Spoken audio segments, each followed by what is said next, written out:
आपका स्वागत है इस वीडियो रिकॉर्डिंग में। देखिए, मैं प्रोफेसर सैया हूँ। मैं आपको 50 साल का अपना तजुर्बा बता रहा हूँ। अब देखिए, ऐसी गाय आ गई हैं जो कि 25, 30, 40, 50 लीटर दूध देती है और 20 लीटर वाली गाय तो बहुत कॉमन हो गई हैं। और जो लोग अच्छा सीमेंट का यूज करते हैं तो उनके यहाँ तो 50 लीटर वाली भी गाय है। इनमें जो है एक तो मैस्टाइटिस और दूसरी जो है रिपीट ब्रीडिंग की बहुत प्रॉब्लम हो जाती है। मतलब किसी ने 10 गाय रखी तो 1-2 गाय तो ऐसी हो ही जाती है जिसमें रिपीट ब्रीडर हो जाती है।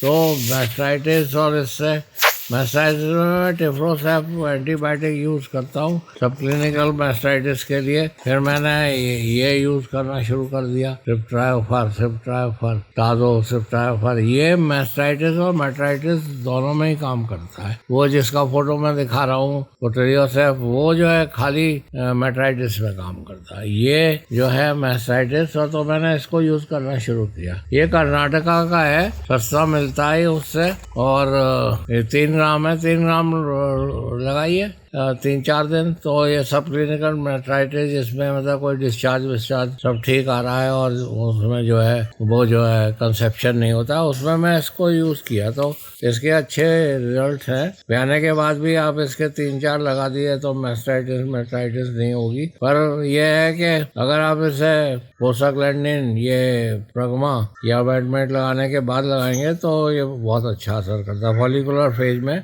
बहुत अच्छा असर, तो ये रिपीट ब्रीडिंग में ही करता है। और मैं आपको ये भी बता दूं कि जिस गाय में अगर मैस्टाइटिस होती है तो उसमें मैट्राइटिस जरूर होती है और वो कंसीव नहीं करती।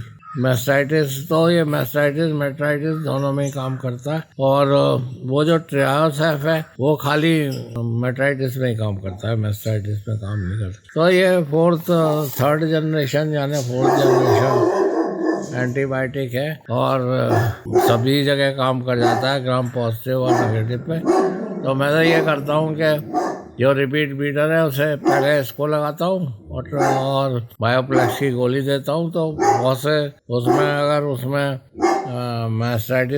मैट्राइटिस होती है तो वो हीट में आ जाते हैं। अन्यथा इसको लगाने के बाद अगर दूध नहीं दे रही है तो 5 ml रिसेप्टर लगा देता हूँ और उसके बाद फिर 10 दिन बाद प्रोस्टाग्लैंडिन लगाता हूँ और उसके 48 घंटे बाद फिर रिसेप्टर लगाता हूँ और फिर एआई कर देता हूँ उसके 18 से 24 घंटे के बाद। तो इस तरह से कंसेप्ट कंसीव हो जाती है। मेरा धंधा यही है कि मैं जो हूँ ऐसी गाय लेता हूँ जो कि कंसीव नहीं कर रही है और वो सस्ती मिल जाती है, तो उनको वो थोड़ा मोड़ा दूध देती रहती है तो उससे उनका खाने चारे का वो हो जाता है। दूध में मैं ज़्यादा इंटरेस्टेड हूँ। मैं प्रेग्नेंट एनिमल को सेल करने में इंटरेस्टेड हूँ और उसी में मैं धंधा देखता हूँ। दूध में काफ़ी झगड़ा रहता है, पर ऐसी गाय जो है, जो इलाइट गाय है, जो बहुत ज़्यादा दूध देती है और जो कंसीव नहीं कर रही है और वो चारे और दाने की कॉस्ट ज़्यादा होने की वजह से वो जो है उसको बेच भी देता है। वो उसको बेच देता है, उससे पीछे छुड़ाना चाहता है। और यहाँ मैं देहरादून में हूँ तो यहाँ तो जब ऐसी गाय बहुत कम दूध देती हैं तो उसको हरिद्वार देहरादून के रास्ते में जंगल है, उसमें भी आपको साढ़ नहीं, अब तो ऐसी गाय भी मिलेंगी क्योंकि दाने और चारे का इतना खर्चा है और ऊपर से मतलब जगह नहीं है लोगों के पास, और फिर वो बीमार हो जाता है तो फिर उसकी बहुत दिक्कत होती है। और ऐसी गायों में पशुपालक है वो दवाई नहीं लगा सकता है क्योंकि टिफ्रोसैप और इसके एंटीबायोटिक, प्रोस्टाग्लैंडिन, रिसेप्टल और मिनरल मिक्सचर, इसका खर्चा जो है करीब 2000 रुपया हो जाता है। तो गाय को अगर मिल्क फीवर हो गया और ये बच्चा निकालना है तो वो तो 2000 दे देता है, पर इसको कोई पशुपालक जो है वो सह नहीं पाता। तो ये बहुत बड़ी प्रॉब्लम है मतलब गाय पालने में, जैसा वो प्रेग्नेंट नहीं हो रही। तो इसी का मैंने बताया, इसी का मैंने यहाँ खोल रखा है अपना एम्ब्रो ट्रांसफर लैब पर।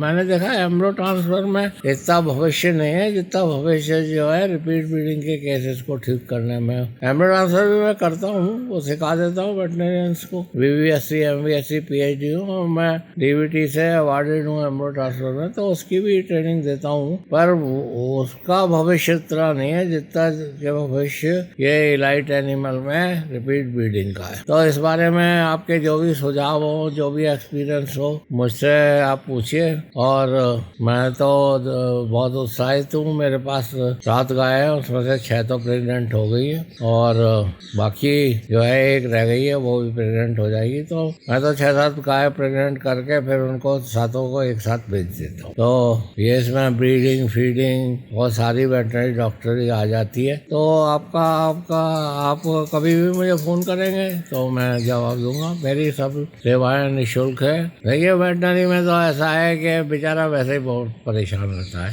फार्मर गरीब है, और दूसरी बात यह है कि दवाई मिलती नहीं है और पैसे नहीं होते, कभी पैसे नहीं होते, कभी दवाई नहीं मिलती। तो इसलिए आप अपने जानवर रखिए और अपने जानवरों पे अपनी विद्या को लगाइए। मैं पढ़ाता रहा, तो मैं करीब 40 साल पढ़ाया मैंने वेटनरी कॉलेज में, डायरेक्टर फार्म भी रहा और गांव में भी काम करा और इंग्लैंड में भी रहा। पर मैं ये देख रहा हूँ कि अपने जानवर रख के और फिर उन पर डॉक्टरी करने में जितना ज्ञान प्राप्त होता है उतना ज्ञान जो है किताबों से प्राप्त नहीं होता। मैं इस बात को बिना संकोच कह सकता हूँ कि अगर आप जानवर नहीं रखते तो आप जानवरों की डॉक्टरी नहीं कर सकते।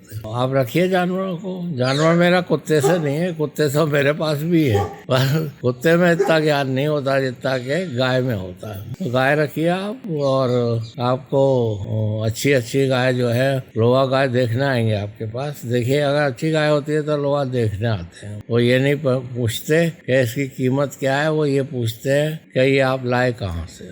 जब किसी ने आपसे पूछ लिया कि ये लाए कहाँ से, तो समझिए कि आपकी जो है इज्जत बन गई। तो मैं सारे वेटनरी बंधुओं को यही कह रहा हूँ कि अच्छी गाय रखिए, अच्छे कुत्ते रखिए, अच्छे गाय रखिए। लोग आपसे पूछेंगे कहाँ से लाए और आपकी बहुत इज्जत करेंगे। गाय में तो धंधा ही है। मेरा अनुमान यही है कि मैं 500 रुपये का खिलाता हूँ और मेरे 500 के 1000 हो जाते हैं इस गाय से। तो ऐसी बैंक दुनिया में कहीं नहीं है जो 500 के 1000 एक दिन में करते। ये तो एक गाय का बता रहा हूँ। अगर आपने 10 रख लिए तो फिर आप सोच सकते हैं कि आपके 10,000 रुपये बन जाएंगे। इससे ज़्यादा का कोई पशु खाता नहीं है। अगर वो चारा और भूसा आपका नहीं है तब भी 500 रुपये का खिलाता है, और वैसे तो 300 में ही काम चल जाता है। धन्यवाद, आपने सुना। मेरा टेलीफोन नंबर 8979748686 है। धन्यवाद।